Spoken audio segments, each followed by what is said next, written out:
Pourquoi suis-je conservateur? Eh bien, tout d'abord, je suis conservateur parce que j'aime ma civilisation, j'aime la civilisation européenne. Bon, en tant qu'historien, c'est peut-être aussi relativement normal d'avoir développé un certain amour par rapport au passé, mais je crois que chez moi, ça va plus loin dans le sens que venant de cette très petite communauté germanophone belge, c'est très difficile de se sentir comme appartenant à une identité nationale. Déjà être belge, c'est déjà fort compliqué, alors faire partie de cette petite minorité l'est encore plus.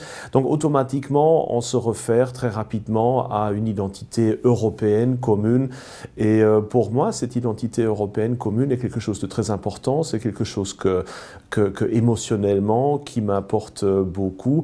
Et donc j'ai toujours développé un très grand amour pour ce passé commun, pour nos magnifiques cathédrales, pour notre pensée philosophique, pour la beauté de la musique polyphone européenne, pour toute cette richesse du patrimoine.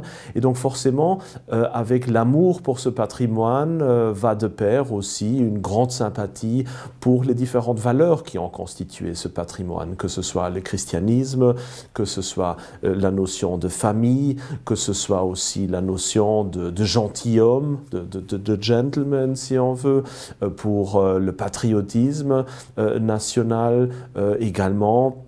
Car sans amour pour nos différentes patries, il est évidemment aussi très difficile de développer un vrai amour pour le passé, pour l'Europe, pour son identité.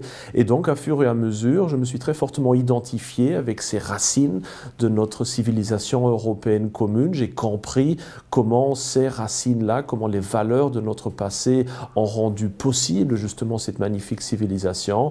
Je me suis épris d'amour, si on veut dire, aussi pour ce patrimoine, et donc je me sens conservateur parce que je veux lutter pour la survie de ce patrimoine. Je veux non seulement le recevoir comme quelque chose qui me vient de mes ancêtres, je veux aussi pouvoir le passer à mes enfants, à des générations futures. Donc je veux conserver justement ce bien qui nous a été légué, que je considère comme faisant partie aussi de mon héritage personnel. Je veux que mes enfants, un jour, puissent se sentir faire part aussi de cette civilisation européenne commune. Et donc, je veux défendre bec et ongle tout ce qui reste encore de notre identité pour justement que de futures générations puissent aussi bénéficier de toute cette magnifique beauté que nous avons construite durant ces derniers siècles.